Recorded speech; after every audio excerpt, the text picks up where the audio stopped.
Greetings, knitting neighbours and crafty comrades. We are back with another episode of Bobolog. Welcome to all of you lovely viewers and friends out there. To anyone who is returning, thank you for joining me again. And to anyone who is a new viewer, thank you for giving me a chance. I hope that you like my videos, my little crafty knitting vlog here. I should introduce myself. My name is Bobolog and I am a knitter and fibre crafts explorer in Victoria, Australia. I live with my partner on the lands of the Wurundjeri Woiwurrung people, and I would like to acknowledge them as the traditional owners of the land on which I live and create, and I would like to pay my respects to their elders, past, present, and future. I'm not sure if you can hear it, but it is a wet day today, and the rain is coming down, not too hard, so hopefully it's not interfering too much with my audio and you can hear me fine. What else do I do at the start of my videos? Some housekeeping. I am also on social media. You can find me on Instagram at Platypus Knitting. I am on Ravelry at Bobolog, and I also have a Ko-fi shop account thing if you want to check that out. All of those are linked down in the YouTube description below. Jumping straight into it, I have a handy dandy to share with you, and that is the Flared Pullover by Nora Gorn. If you are wanting to find it on Ravelry, it is called the Flared Sourcebook Pullover because it's come because the pattern is in her book, the Knitted Cable Sourcebook. That is this here. I think that is coming up reverse on the screen, so I'll have to see if I can flip that for you guys. But anyway, the sweater that I am knitting is this one on the back here, which has a back piece that kind of flares out around the hips. I think it's a really interesting construction. It's one that I haven't done before, and I am making it for the Colors of Fall Knit Along, which is by the Yarniacs. And I am making a few changes to it. So if I just find the pattern for you to show you, as you can see here, the lower back panel is all in stockinette stitch. I decided that I wanted to do something different with that. So I had a look through this book and I found this is it here. This is called the Meander cable, and originally I had wanted to do this cable here because I just thought it was so pretty. I mean, they're both such pretty cable patterns. I kind of like the busyness of this one, but for various reasons I decided that this one would actually work better. The main reason being the length of it, because it had to, this is only going to be half of the back panel, and this one would have been too long to do it twice and still fit the schematic that it should be. Anyway, it also turned out that this cable pattern matches the pattern that I've chosen for the front of the sweater. So this motif, because again, I have to change things up, and I have chosen a different cable chart again from this book to replace all of the cables on the front of the sweater as well. So this one matches the one that I've chosen for that better. And another part of the reason why I switched to this pattern is because I really wanted to put pockets onto this sweater. So, yeah, I just think sweaters should have pockets. I think everything should have pockets. Pockets are just great. And clearly, because this this chart has all of this stockinette stitch here, you can more easily put a pocket onto stockinette stitch than you can onto a really somewhat complicated pattern here. And so I really wanted to go for a simple pocket because I think I've only ever knit one pocket before, and it was for a kid's jumper, and it was like a not a kangaroo pouch, or maybe it is a kangaroo pouch. It was one of those big pockets that's in the front, and it's got the two openings on the side, but you could like slip your arm like all the way through it. Anyway, I wanted to put pockets in this, just one pocket on each side, which means just one pocket on the end of the panel here. And I had to elongate this section here so that I could get the depth that I need to put a pocket in. So I had to do all of this math to figure out, okay, what is my gauge on this cable, or at least what can I guess my gauges on this cable, because I didn't actually swatch this cable. I swatched the cable that I'm putting into the front of the sweater. But I am assuming that this is going to be a similar gauge because it's a similar-ish sort of pattern. So I just assumed that gauge. I looked at what, my row gauge is. I looked at the schematic and how wide, or how long, whatever you want to call it, the lower back piece is, what half of that would be, how many rows it would take to get that half length, and then I had to see how much length I could add to this section here so that I could fit a pocket but not have to do any tricky chopping off the top of this chart or anything like that. It was really complicated, and I got very confused, and I got there in the end, and I managed to figure out how much longer I had to make this section, and to get the depth of the pocket that I want, which is a depth that would fit my phone, I elongated it just the minimum amount, just so that the pocket would cover up my phone, because how do I want to say this? Okay, so I elongated that, and I had no room left to do any repeats or any extra rows or anything once I got to the middle of the back, because by the time I got to the end of the whole chart for this meander cable, I would have been exactly at the middle back. Like, it actually just worked out perfectly that I needed something like not including the ribbing, I needed something like 143 rows. I think it was 143 rows of cable pattern, and adding the extra repeats of this section here, and then getting to the end of the chart was exactly 143 rows, or whatever it was. I hope this is making sense. As usual, I feel like I can't explain things really well, and I get really lost and confused. But anyway, it just worked out perfectly that mid-back equaled end of chart, and it was all going to work out, and yeah. So I was really happy about that, for one thing. So I just started going through it, and this is it here. I have actually finished the lower back panel. So just to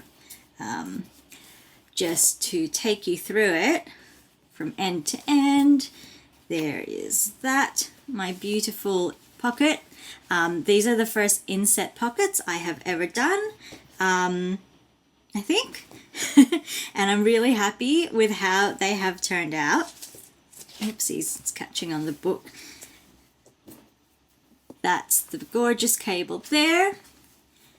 And then, let's see, where is it? So this bit here, I don't know if you can see the blue thread that is running through, but that was the lifeline that I put in for the end of the chart before I started working the rest of the chart. And there was a point when I was getting towards this middle section where I had realized my original plan was to work each side from the bottom, from the ribbing, and work to the center and then graft them together. But before I got to the middle section, I realized that if I'm grafting them together, then just because of the way that knit fabric works, the stitches would have been offset by half a stitch. So that wouldn't have actually worked because my cables wouldn't have all lined up really nicely because they would have been half a stitch off. So I had to just keep working in the one direction. And initially I got a bit concerned about that because I was thinking, oh my goodness, am I going to have to like rechart the whole thing to get it going in the other direction? Like, how is this going to work? Am I going to be able to make it make sense? But then I realized that charts are brilliant and all I had to do was turn it upside down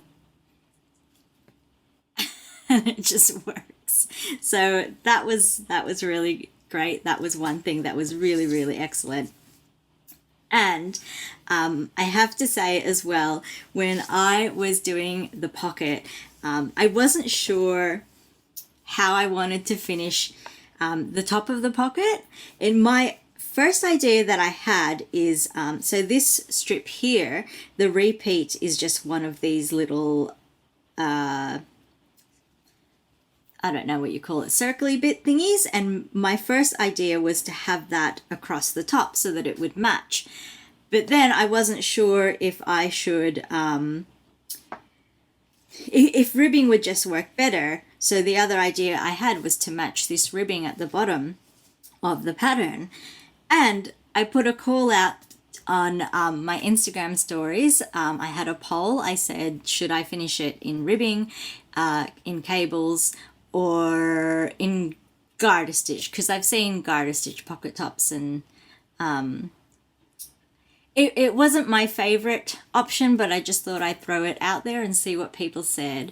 And oh my gosh, all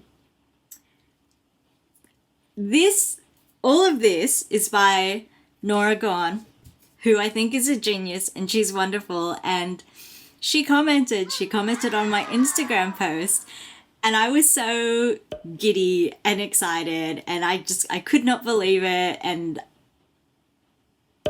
I was all fluttery, and yeah, that was just kind of incredible that she had seen it. I mean, I probably tagged her in it, but anyway, that she actually commented back. Anyway, if I look at the poll, ribbing did actually win. Ribbing, then cables, and then garter stitch was a pretty clear loser.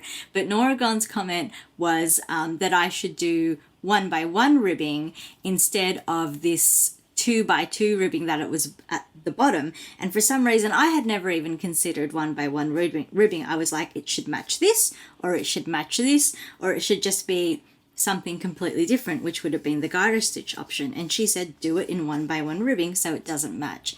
And of course, I felt like I just had to do what she said. She's Nora Gone. These are her charts. This is her pattern. She's just brilliant. She's a brilliant designer. So I had to do her suggestion. So I did do 1x1 ribbing, obviously, as you can see here. I did it in a half twisted rib, just so that it would match even less, I guess, or something like that. It would stand out even more. But yeah, I still can't believe that she commented on my post. I'm still so excited about that. But I am really happy about how that looks. So that is wonderful. Yes, the heater has just come on. I hope that you can't hear it, but I guess I'll find out when I'm editing. Anyway, what else did I want to say? I feel like I'm just sort of, I did make notes, but I'm kind of jumping around all over the place with all the things that I'm talking about because, I don't know, I just feel a bit scattered today. More scattered than usual. Anyway, so another thing is when I got to the center, or when I was getting towards this center section here, I realized that the pattern repeat, it wasn't like it wasn't like centered on one of these motif type things here. It kind of like was something like from there to there. So I realized that this center bit wasn't actually going to have the same flow as the rest of it. And I did decide that I would just go for it and just do a reverse because there's cables on every second row. So I didn't want to, I felt like I couldn't actually mess with it. I felt like if I wanted to change it so that it was a really clean round and a really clean like chart repeat, I would have to change the whole thing completely, and I was already so close to the middle back, and I didn't want to do that. It just would have been too complicated and too much work, and I feel like I've already put enough work into this already. So I decided that I would just completely reverse it. One thing is, when I got a little bit of the way past this center thing, I didn't like how this section here was working. There was just this weird little like funny diamond thing here, and I didn't like how that was looking. So I actually ripped back to a couple rows before my lifeline here and re-knit that so that this was a nice clean diamond, and I'm a lot happier with how that looks. So that was one thing that I had to fix. I did also find an error in the chart. There's an error and there are a few inconsistencies as well. So these bits here, there was one section where, I wonder if I can find it. I think it's here, where see how this line kind of breaks there. There's a cable going over it.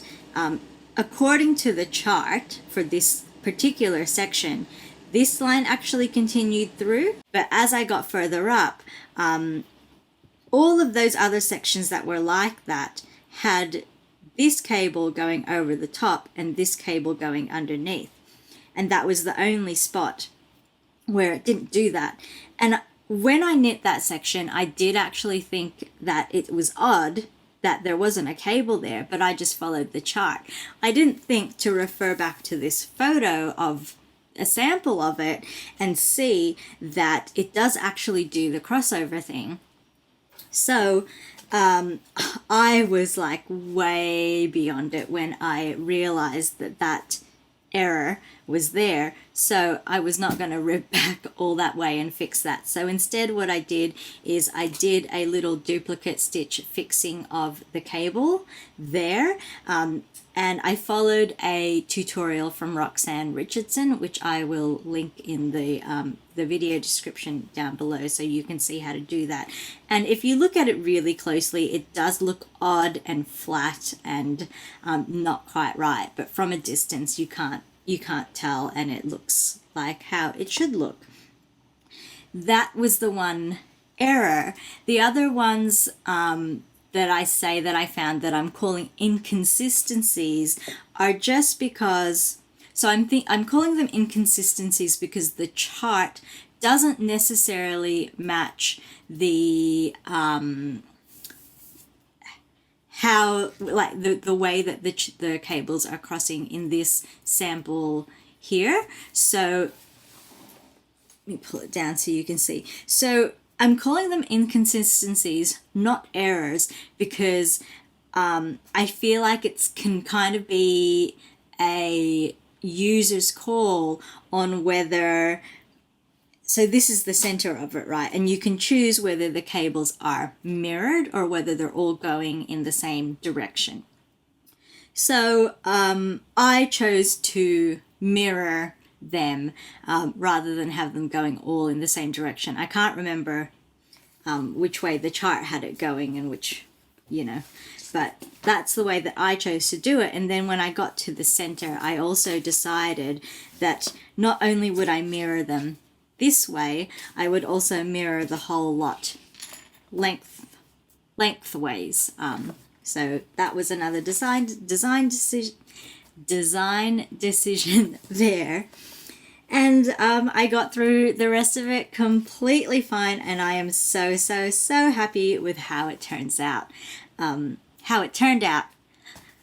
One other thing that I do want to mention is I really appreciate that she has treated the two sides of this differently. So there's the one edge here that has it's really like sort of clean and flat and just an interesting sort of pattern.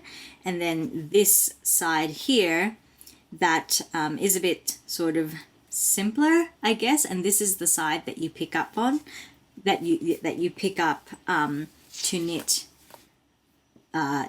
up the rest of the back, and then this bit here gets seamed to the front, and then these are your open edges, your actual edges of the piece. So I really appreciate that they're given a really nice clean finish. Okay, what else did I have to say about this?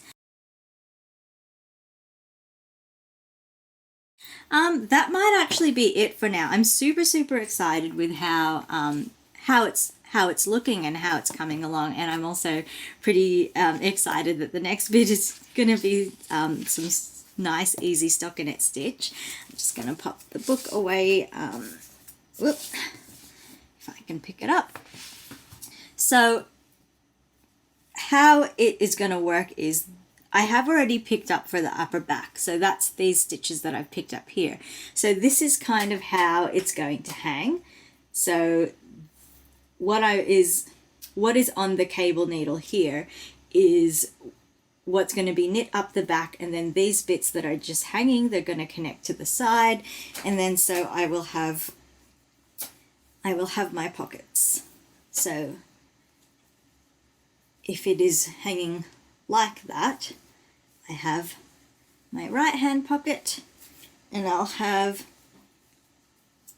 my left hand pocket, and I'm so happy with how this is working out. The last thing that I will say about it is I was so excited to get working on this, but I did put it aside to work on the Lempster, which I showed in my previous episode, because I needed to get that done by a particular by a deadline that was coming up sooner than the knit along for this. So anyway, I put this away to work on that, and then I was really excited to come back and work on this one, because this one is going to be for me, and I'm really excited about that, and I'm really excited about participating in the colors of Fall Knit Along. Anyway, I did find that when I was working on it, I wasn't enjoying it as much as I enjoyed working on the Lempster. The Lempster I seriously found addictive. Like, I found it a thrill and a joy, and I just wanted to work on it all the time, and I could not put it down. It was making me so happy. And this one I thought would give me more of that, because it's cables, which I love doing, and it's using tweed yarn, which is my favorite type of yarn. And it just, I don't know why, it just wasn't giving me that same feeling. And, you know, it's a really interesting, nice cable, and I just felt like it wasn't popping as much as well. And then when I got to the center back, I ran out of yarn and had to join another ball. And I realized when I was doing my join, because I did I think it's called the Russian join, where you kind of sew the ends in together, I realized that this yarn is actually, I'm not sure if you'll be able to see it. You should be able to. Let's get it on a clear bit here. This yarn is actually two ply, and they are two very loosely spun plies as well. So I'll just undo them there for you. So it's a 2-ply yarn, as you can see there. It's 2-ply and it's loose, so it's not going to have the best definition for cables. What you want for cables is at least a 3-ply yarn because it's rounder. So it's going to give you more of that texture pop. A 2-ply is flatter, which is great for lace work and that kind of thing. But that is why my cables weren't popping as much, and probably why I wasn't finding it quite as addictive as the previous one, because I wasn't getting that same immediate sort of textural gratification. I don't know what you want to call it. But yeah, that was really interesting, and it's not something that I've ever really paid attention to before in choosing yarns. And it is something that I have learned since learning how to spin yarn, is how those plies actually can affect what you're working on. So I'm really happy that I'm, learning all these things. I've just got to learn to apply them to what I am working on.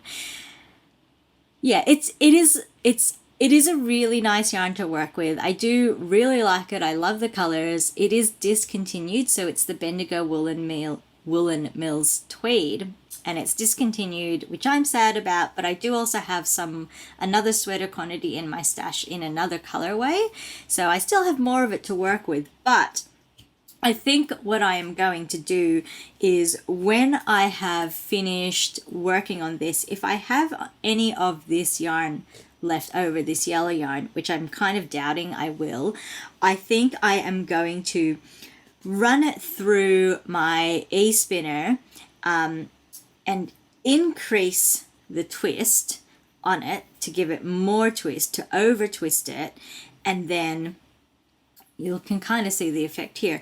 And then I want to take 2 strands of the over twisted yarn and ply them together, so it will kind of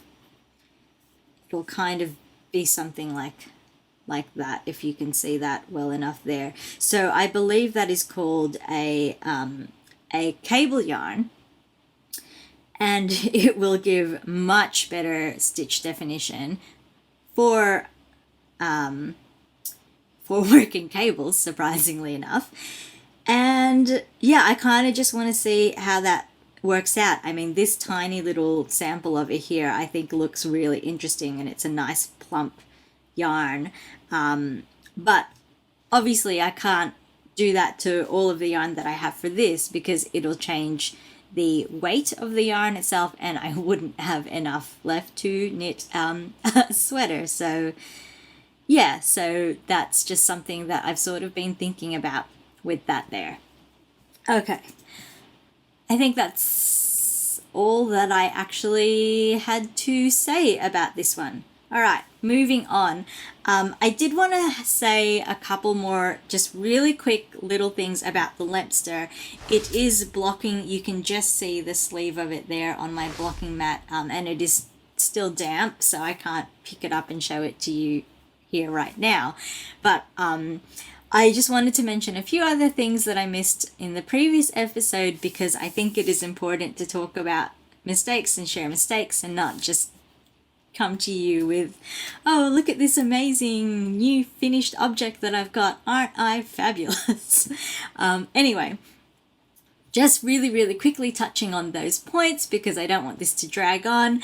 I found it really interesting that that beautiful motif on the front, like, it was a slightly more complicated cable, because it wasn't like a repeating thing like the honeycomb stitch throughout the rest of the sweater. And I was mostly fine with that. I did have one issue with it, which I'll talk about next, but I was completely fine working that whole section of the sweater. And then when that was done and I was up to knitting the bottom of it, because it was a top-down raglan, and I was just doing the honeycomb stitch, and it was so easy. It was stockinette and honeycomb, and just so simple and really easy to read and know what you're doing next. That was the section where I kept making mistakes. I was just constantly making mistakes, and it was meant to be the easy part, and I just kept stuffing up. I think after knitting the big motif, I kind of just went into some kind of autopilot, and I got complacent because I told myself, oh, this is the easy section, I'll just breeze through it. So I kept forgetting to do the cabling on the cable rows and miscrossing things, and I just kept stuffing up, and I thought, that's interesting. The one hiccup that I did have with knitting the motif is, so in Nora's book, she recommends that you I'll show you kind of what she was saying. So usually when I am working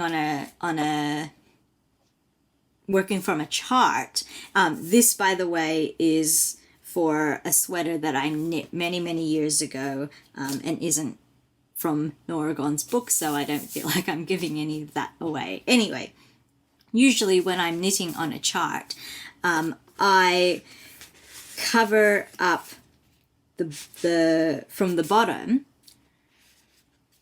so that I know what I'm knitting. I can see what I'm knitting next, and it's just sort of underlining the row that I'm working on. And as I move up working the chart, I just move upwards. In Nora's book, she recommends actually doing the opposite. She says cover up from the top instead of from the bottom, because then that way, not only can you see the row that you are knitting on, you can also see what you have actually already knit.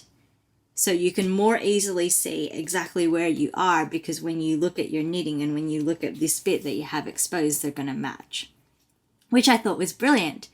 But it did get me in trouble with the Lempster, because there was a section where I was just knitting merrily away and sort of intuitively in some parts just moving the cables in the directions that I figured that they should go.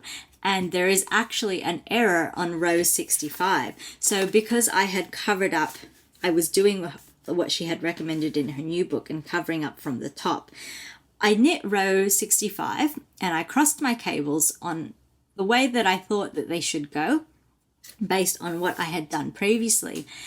And then when I finished that row, I looked at the chart and I realized that a couple of the cables were actually going in the opposite direction. And I thought, oh, that's odd. There must be like a turn that I just didn't remember from what I remember of how the motif looks. And so I undid that row up to, the first miscrossed cable, and I re-knit it according to the chart, and then I kept knitting up. And I realized, I think, on the next cable crossing row, so say the cable was going in this direction, so I would knit that way, and then the chart had to go that way for a bit, and then the rest of it went that way again. So it kind of did like a weird zigzag thing. Actually, no, not even a zigzag, because it's like that, and then there was one bit in the middle of it that just went that way. So it just looked wrong. That's how it was according to the chart. So I actually looked at the photos of the pattern, and I looked at the whole chart, and if I had looked at the whole chart before re-knitting what I thought I had done wrong, I would have really easily seen the flow of what that should have been and realized that I had actually done it right the first time, and I wouldn't have re-knit it, and it would have been fine. So that was just another little hiccup, and the lesson there is trust yourself, but also if you think that you've made a mistake, actually check and make sure that you have made a mistake before you go back and fix it. And again, if I had looked at Ravelry comments, I would have seen a lot of comments saying that there's an error on row 65 of the chart. Okay, so that's that. And then the very last thing that I wanted to say, which I promise is just a really quick note on the Lempster, is the pattern says for when you're doing the neckband, the pattern says to pick up so-and-so number of stitches along the neckband, and then the next row is you knit or you purl or whatever it was telling you to do. So I took that as gospel and I just picked up, and that was a nightmare. Picking up stitches on the honeycomb sections was so difficult and such a nightmare. I kind of had the idea that picking up and knitting would be better, but I was trusting to the pattern, which is quite old. And it's free pattern, and that's not to say that, you know, free patterns aren't as good quality as paid patterns, but I don't know.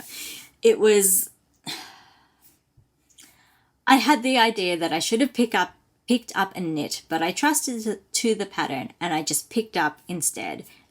And it was a nightmare, and I really think picking up and knitting would have saved me a whole lot of a headache, and it would have looked just as good. So, again, trust yourself.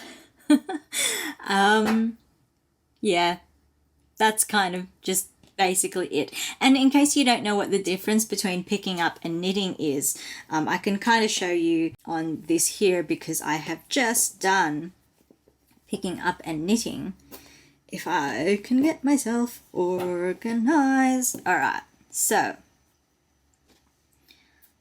stopper off here. I'm just going to do it in a random stitch here. So picking up and knitting is when you have your yarn, you go through the stitch on the edge that you are wanting to pick up work, and you knit the new yarn through that edge. This is picking up and knitting. If you are just picking up, this yarn doesn't come into it yet. Instead you pick up the strand from the knitting. So you pick up those strands, whichever strands you need to pick up, and then on the next row, on the first row that you're actually working, you knit them. So that is picking up, and this with the new yarn is picking up and knitting. So I'm sure you can see how just picking up on a very dense cable row would be very, very difficult. That is it for all of the knitting. While I've got this out, actually, I did want to sort of revise my very early review of the Lantern Moon. I still like them, but I don't love them as much as I did in the previous episode. So when I knit this whole panel, I had one needle on the cable that I was using. I had one needle tip that was my 4-square interchangeable needle, and then I had the other tip as one of the Lantern Moons, just to try it out. And I'm sure this is not recommended practice to be knitting with two different needles. I mean, I did all of my swatching with this. All of my gauge measurements and everything was based on the 4-square knitting needles. And then I threw in a Lantern Moon. I don't think it affected it too greatly. I mean, they're both wood, and I think the material is probably a bigger factor than the shape of the needle. Anyway, so I was using these pretty much, and as you can see here, I am rotating this around, and you cannot see any markings on it. They are already gone. I mean, I know that this is a big piece of knitting, but that has rubbed off really quickly. So all of that text telling you what the size is, that's gone. That's already worn off. So that's not great. The other thing is these cables, they're not the best connection really, where the cord meets the metal bit. I mean, right now I'm running my finger on that and I can't feel it. And for most of knitting this whole long piece, it was fine. I didn't have a problem with it all. There were a few, like every now and then I could feel a little catch, but that's never really bothered me. I mean, these 4 square needles, some of them as well, the connection where the wood meets the metal is a little bit off and you can feel it, and the wool will catch on it slightly, but it never actually snags it. It still, travels across from the cable to the needle tip. You kind of just feel a tiny little catch, a tiny little like tug, and then it just keeps going. It's never really bothered me. It bothered me with these cables when I had gotten, I don't know why, when I had gotten towards the end of this, it started bothering me. It started catching a lot more where this cable meets the metal bit. And I did also notice as well that, I don't know if you'll be able to get this, but can you kind of tell how it's like, it can move in and out a little bit? I don't know if that was contributing to the little snagging that was happening, but yeah, I actually started finding that really annoying, and it's made me question whether I will actually get more of these. I am now considering trying the new Mindful swivel cables and seeing if they will fit my 4 square needles and how they work too. So I'm just waiting for one of my local yarn stores to get them in, because I actually want to bring my 4 squares into the store and check that they will fit my tips before I commit to that. Anyway, right now, like, it's not snagging. Once again, it is not snagging on the cables, and I'm not going to pull that off because I'm working on it, but it's fine. I'm not having an issue with it right now. So I don't know what was going on before when I was knitting, but it was really snagging, and I don't know. I'm sure it will again. So we'll just have to see what happens with that. Yeah. So that's a bit of a shame. I'll see how the Mindful ones go. I do like the color of them, so, that's not going to be an issue. But, yeah, I guess we'll just see. We'll see. We'll see how it goes, and I'll keep you updated on what I think of them. I don't regret buying these. I would still prefer this cable, this swivel cable with its little bit of a snag every now and then, to the nylon cables that came with the 4 square. So that's saying something. Anyway, that's it for that. What is next? Next up is, I have some eyes and ears for you. I have a couple of eyes and ears for you. So there are a couple of new vlogs that I have been watching on YouTube, and both fairly new. The first one that I'll mention is serial sewist and knitter, who is Patricia. She is in New South Wales, I believe, and she's got a few episodes out.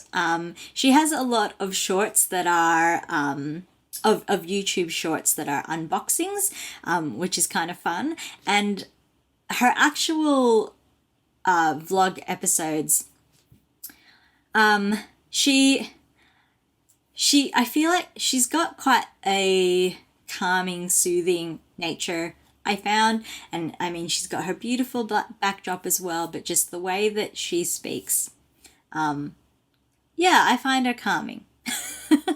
So that's nice. She has also recently started well, for the last couple of episodes that she's done, she's split them into 2 parts so that you're getting shorter episodes if you're not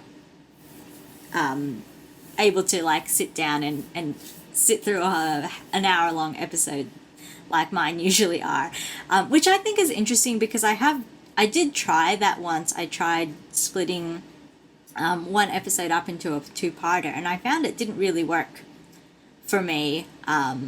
But excellent that it's working for her, and it's nice to have those shorter formats to sit and watch. I mean, I watch knitting vlogs when I do knitting, and I like to do that when I have big chunks of time to knit. I'm not the type of knitter that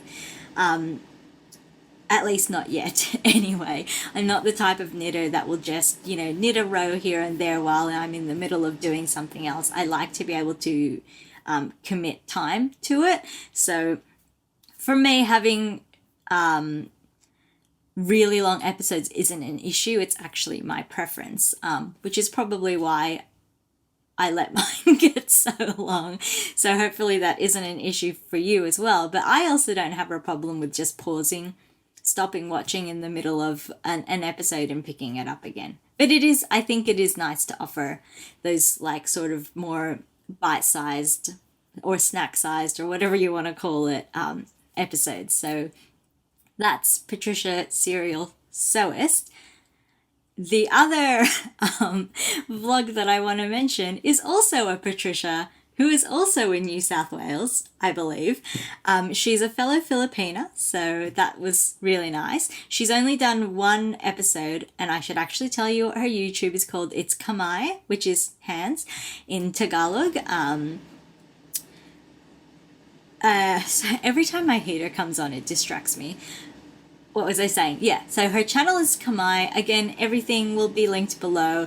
And she actually did hers in a vlog format, which I found really, really enjoyable to watch. It was just different and just really, I found it really engaging. And I guess the way that she does it, she's just super like just casual, just like sitting on her chair and just like talking to you, and it feels really sort of informal and just like catching up, and it's just, I thought it was really nice. And also I said it's a vlog format in rabbit ears because I kind of think of, well, for me, vlogs are videos. Vlog is a video log. So to me, what I am doing is a vlog, not a podcast. To me, podcasts are audio. But I know that most people, or I assume most people out there, think of vlogs as those type of videos where you get like all of these different snippets and you put them together into one video. So I guess that's why I say that hers is the vlog format, because you're getting bits of videos from different days and, like different shots and all this kind of thing, and they're put together. Anyway, it's really nice to watch, and I wish I could do something like that, but I feel like I would just always forget to film it. Anyway, check out the Patricias. Next up, I am very, very excited to present you with a giveaway because I have now hit over 100 subscribers. I did actually get to over 100 subscribers before the previous episode went out, but when I had filmed it, I was just under. So I saved the giveaway for this episode. And like I said in the previous episode, I wanted to give you options for what you could win. So I am only doing 1 giveaway prize, but there is going to be an option for wool and there is going to be an option for cotton. So let me just pull them out here for you. Alrighty. So wool first. Let's look at wool. So this is what I have here. I have 2 balls of Bendigo Woolen Mills Classic in the broadleaf colorway, which is this gorgeous what kind of green would you say that is? It's kind of like a foresty green, but it's like a medium foresty green. It's not super dark. It is the same yarn and colorway of the split hem cable pullover that I mentioned. I think it was in the previous episode. These are two fresh balls of, they're the same dye lot, as you can see I've highlighted there.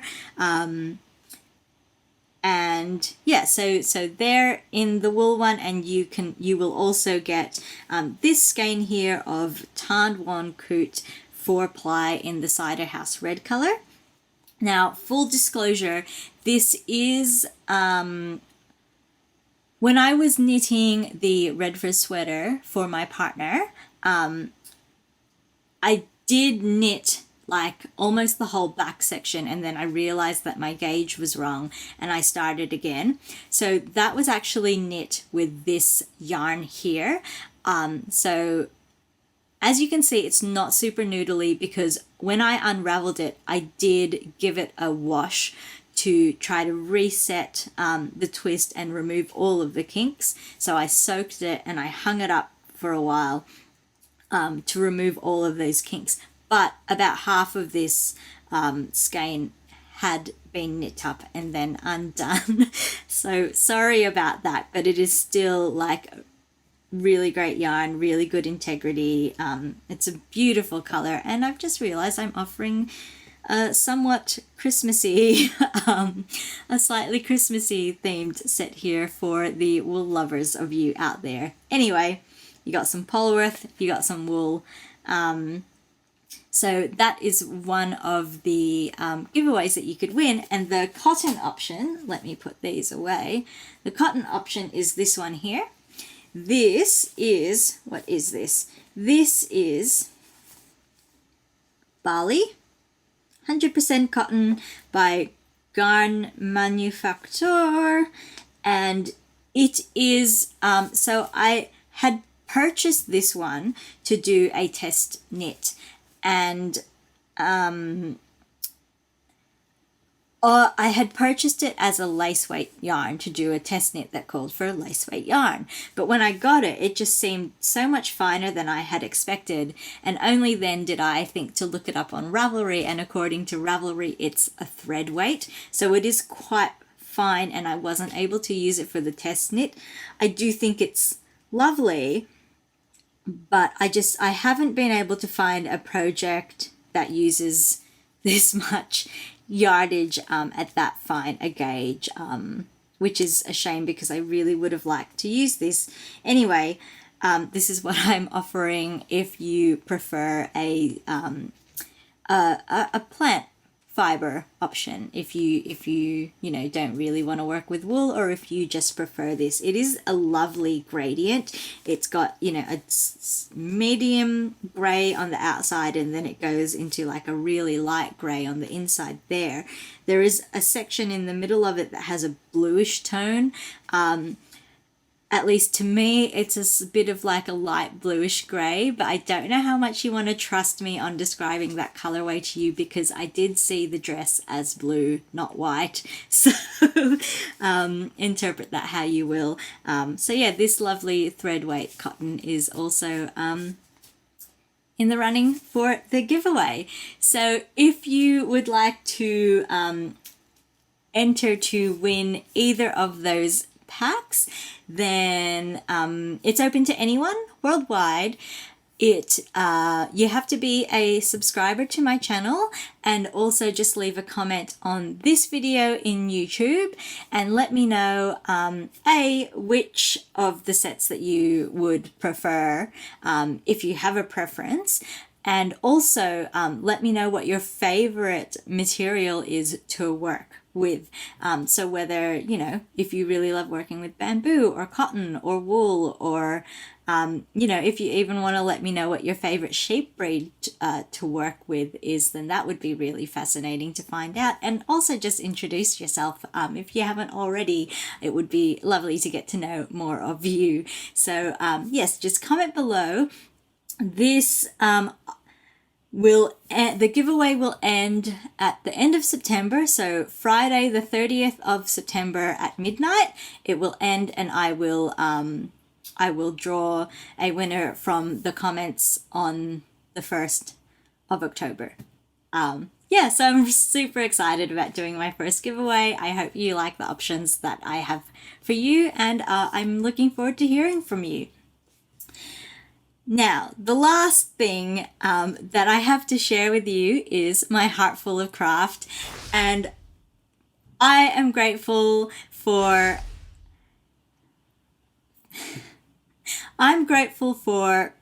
finding and making friends, new friends, and for the generosity of people, and in particular all of this is directed towards Sarah Taylor of the Taylor Made podcast and the Maker's Corner, because Sarah, lovely Sarah, you should check out everything that she does if you haven't already.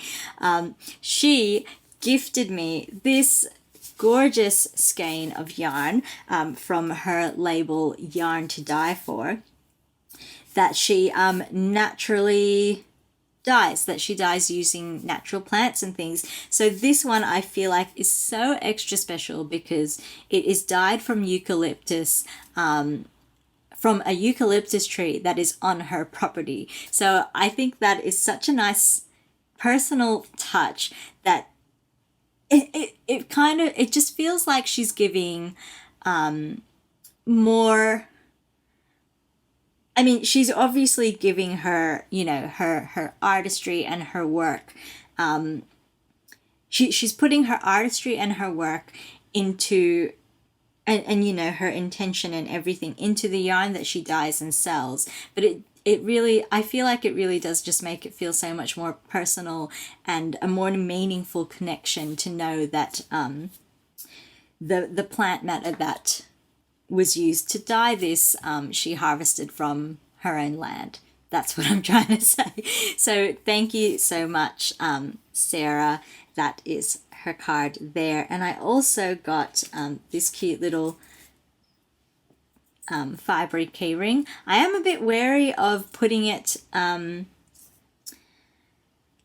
my keys with it because I don't want to ruin it, but it should get used. Maybe I'll just clip it onto a project bag or something. So yeah. Thank you, Sarah. I love it. Thank you so much. Oh, this is on her the Good Wife base, which is Peruvian Highland, 4-ply, 100 grams, and yeah. Oh, the colorway is honeycomb. That's the other thing that I wanted to say. So yes, thank you, Sarah. I'm so happy with that. I have some ideas of what I want to use it for, but I don't want to reveal those yet because I'll probably change my mind. And that is all that I have for you today. Thank you for joining me for this ramble. I hope you've enjoyed everything that I've had to share and everything that I have shown you in this episode. If you have, then I'd really appreciate if you gave me the old thumbs up. And if you haven't already subscribed, then I hope that you consider doing that. Please check out my Ko-fi shop, where I've just made a few little bits and pieces for sale, and spread the word if you think that there's anyone else that may enjoy these videos that I am making. And I think that is enough plugging. Yes, so yeah, that's all that I have to say. Thank you for joining me. Take care, find joy, make things, spend time with your loved ones, and yeah, I just hope you're all doing well, staying safe, and all of that. So I kind of feel like I've gotten worse at signing off rather than getting better. But anyway, thank you for joining me. I'll see you in a couple of weeks. Fare thee well.